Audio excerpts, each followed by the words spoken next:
The Women in Treasury Forum usually takes place in Asia every year in Singapore. This year, owing to the global pandemic, we moved to our first ever digital delivery of a forum, and we're very happy to say that it was a great success. We want to express our gratitude to our panelists on the day, Rashmi Joshi, CFO and whole-time director at Castrol India, Sengti Goh, Senior General Manager, Finance and Administration, Isuzu Motors Asia Limited, and Sengti, of course, is also the President of the Association of Corporate Treasurers in Singapore, Igarim Beshkanova, Business Controller at Vanderland, and Tiana Sheridan, Vice President, Sales Manager, Cash Management at BlackRock. A really big thank you to BlackRock for supporting us and making the forum possible, as well as to all of our attendees and some very special guest speakers who joined us via video link to ask questions of our panelists on the day. So that's Tony Webber, Sonia Clifton-Bly, and David Fletcher.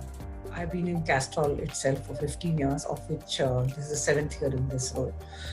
Before joining Castrol, I worked almost for 12 to 15 years, and I worked in various organizations.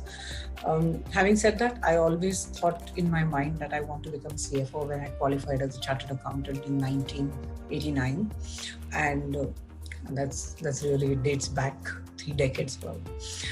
So I had decided I wanted to become a CFO. The journey, of course, was not clear to me, but what I could do was, as and when I could get opportunities to get into different roles that eventually will take me to this role, I kept going to those opportunities, and I moved companies, I moved roles within the same companies. What has been important is in any organization I worked for, making sure that you build trusting relationships and relationships where people have confidence in you.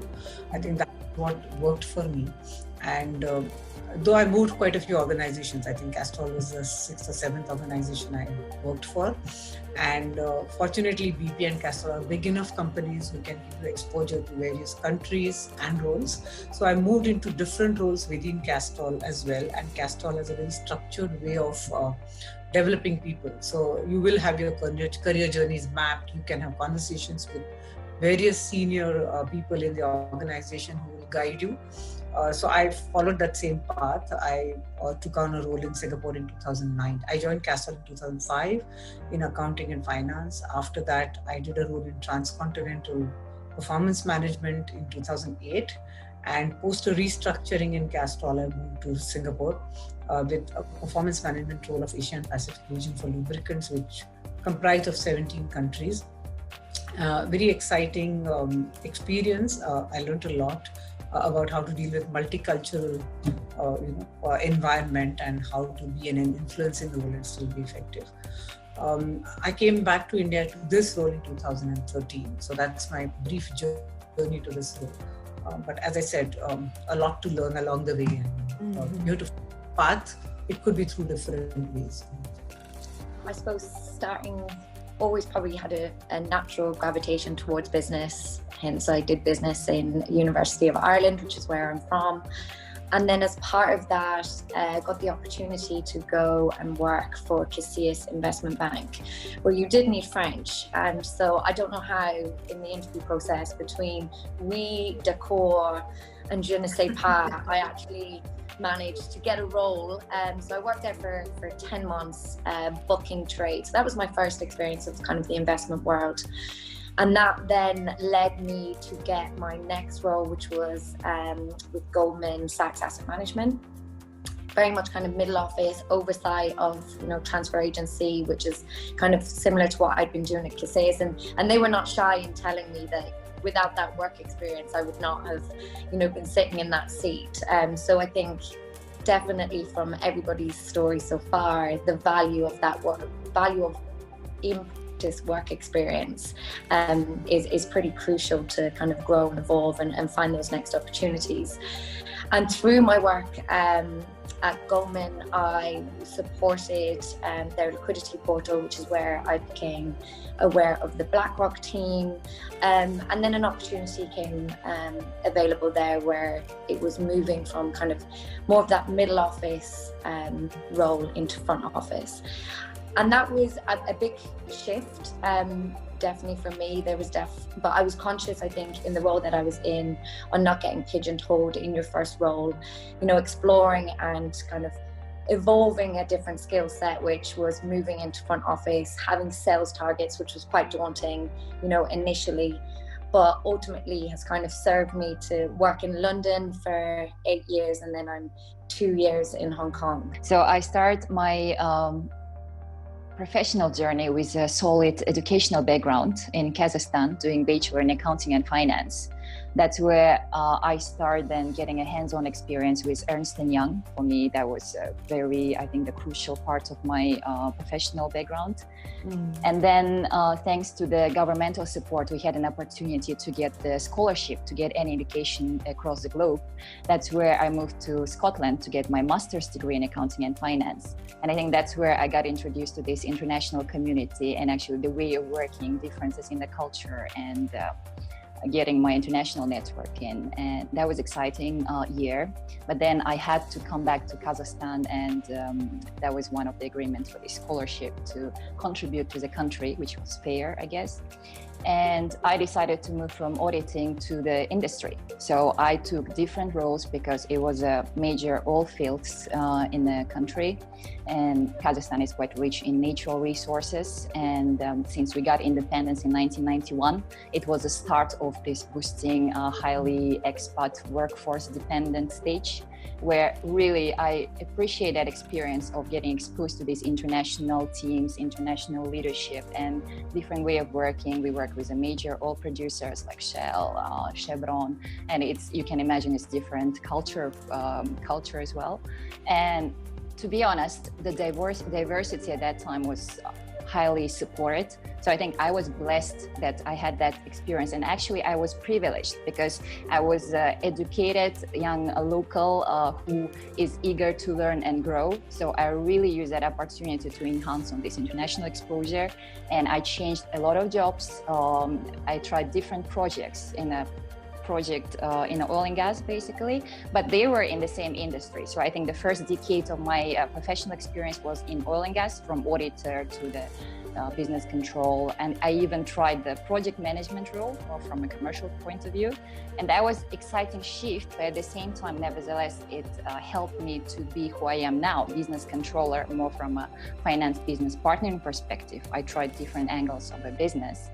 And that journey has been beautiful and still, of course, evolving and continuing. And I'm learning a lot, and I transition a lot, both culturally and professionally. And that's where, after a decade in oil and gas in Kazakhstan, I decided to try next stage. Why not to try a new country and new industry? So that's how I got to Netherlands with Van der Lande, my current employer. And I had an amazing chance to demonstrate myself in Netherlands and then get a chance to go to Singapore.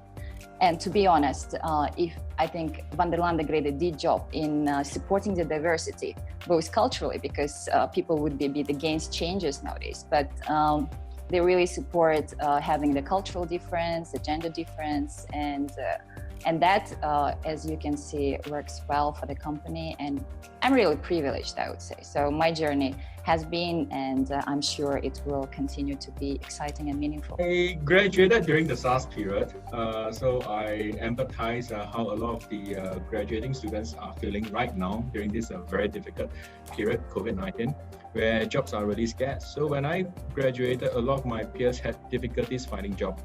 I was fortunate enough to find a contractual position at the ministry. So surprisingly, I was part of the baby bonus scheme in Singapore, whereby the government was actually trying to encourage folks to have more kids, doing their national duties, bringing up the population and all. That's where I actually found a lot of work, and that's where I started to understand the importance of empathy, right? And I was lucky enough to find a contractual job again at Reuters as a financial data analyst. So I was basically rushing against time, trying to churn out and correct all the data that you see on Reuters or Bloomberg, whatever it is. So that was my job. I was lucky enough, again, third time lucky, to get a position as an assistant dealer at SMBC Desk. So I was on the money markets and fixed income desk. So I set the board rates, I managed the notional accounts, the Sing dollar book, and of course, ultimately, I managed the US dollar book.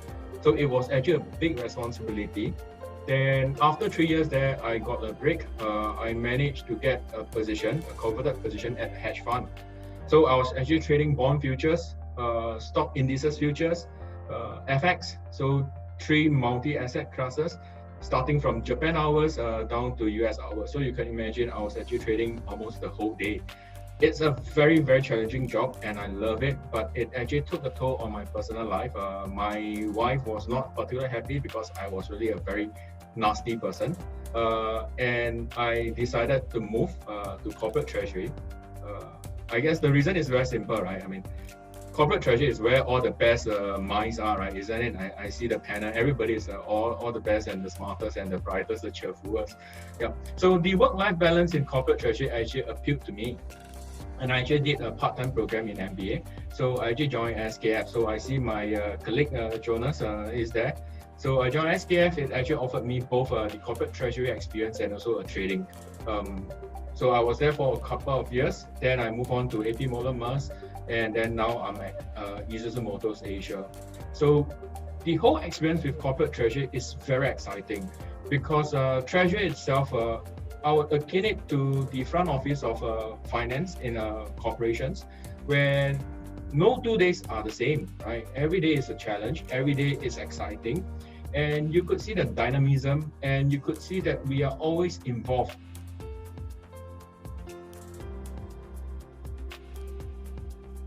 I would say, I think for me personally, I wish I learned probably the power of the ask sooner.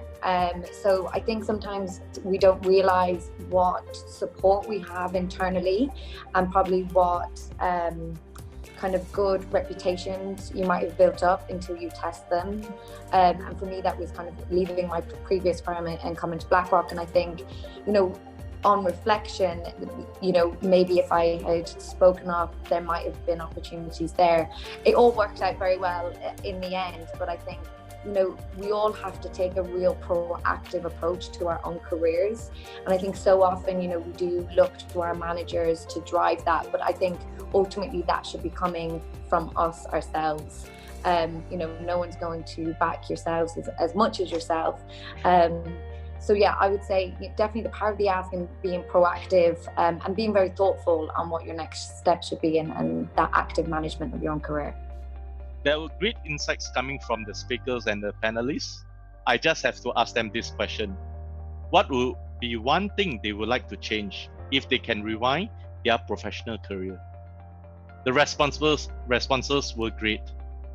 Like, find a mentor. Be brave to take out different and new challenges. Lastly, listen well.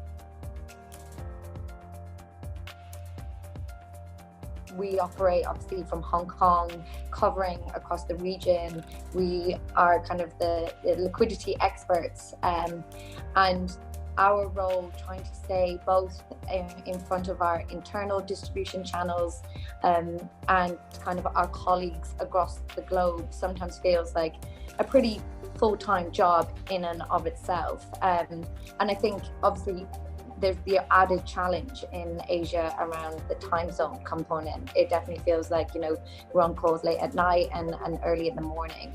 But, you know, you do see a lot of kind of productivity come from these calls. I think definitely making sure they stay on topic is important, but I would say kind of map out who you think might be those most important stakeholders internally who you need to maintain that exposure with, and set up regular updates, whether that's weekly, bi-weekly, monthly, you know, whatever you choose. And I think people are definitely making themselves more available via Zoom or whatever internal mechanism you have, and just staying up to date and giving them general updates on what's happening in your business is going to be really important, because it always happens that from those conversations there's always a takeaway.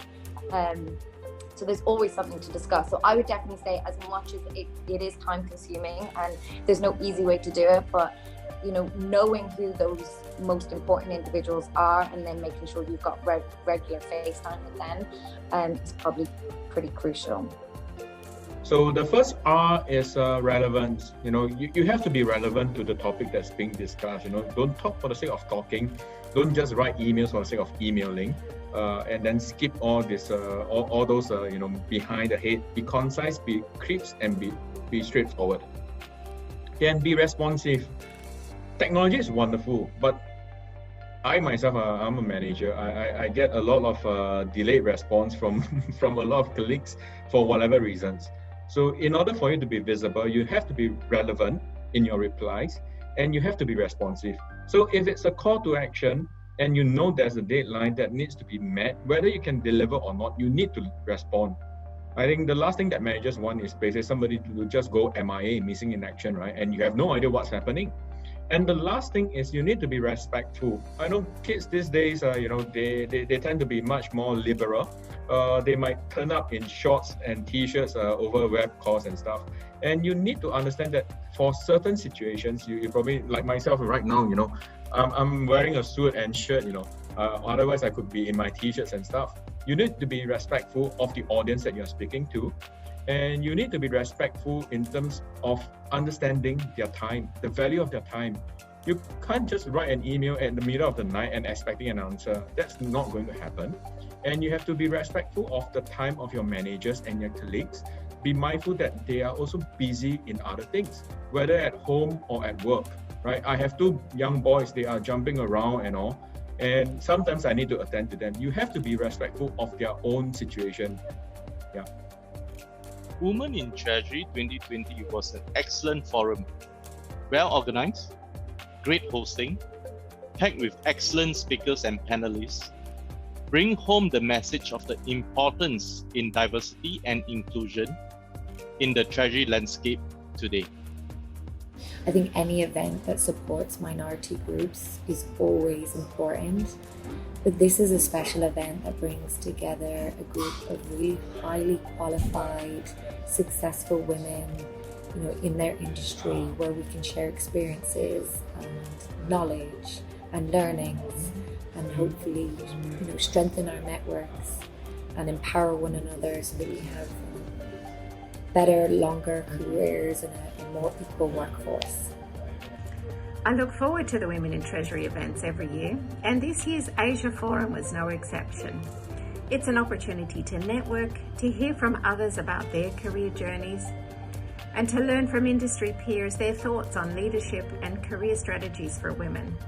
The panelists that represented diversity of background, experience, and industry all shared their insights into a range of subjects, from diversity and inclusion and allyship through to how to retain visibility under these remote working conditions, clearly highly topical in today's professional environment. The entire forum was delivered virtually, and personally, I thought it worked seamlessly. There was an excellent exchange of ideas and opinions, and it was as effective as ever in stimulating conversation. I posed the question on what the impact may be on mentorship programs under these remote working conditions, and particularly for women early on in their careers that may not have had the opportunity to observe role models in person. I received some interesting perspectives, and of course, as always, came away feeling inspired and informed, and I was so pleased to get the opportunity to connect with the Women in Treasury community again. I congratulate and I thank the Treasury Today team for pulling together an engaging and inclusive forum, all in virtual setting. This year, we moved to virtual delivery and opened up attendance to all corporates based across the APAC region. It was fantastic to see attendees from India to Australia.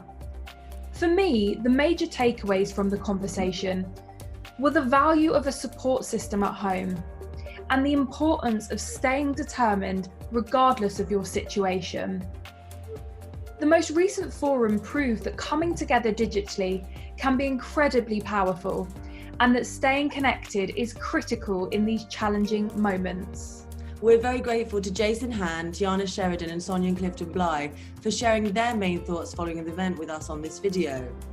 And we're really looking forward to bringing this new digital format to to our upcoming events, which will take place in Europe and in the US in the autumn of this year. And just a final thank you from me to our sponsors BlackRock and to our fabulous panellists Sang-Ti, Rashmi, Tiana and Igarim. And thank you to our Women in Treasury APAC community for supporting us on this event.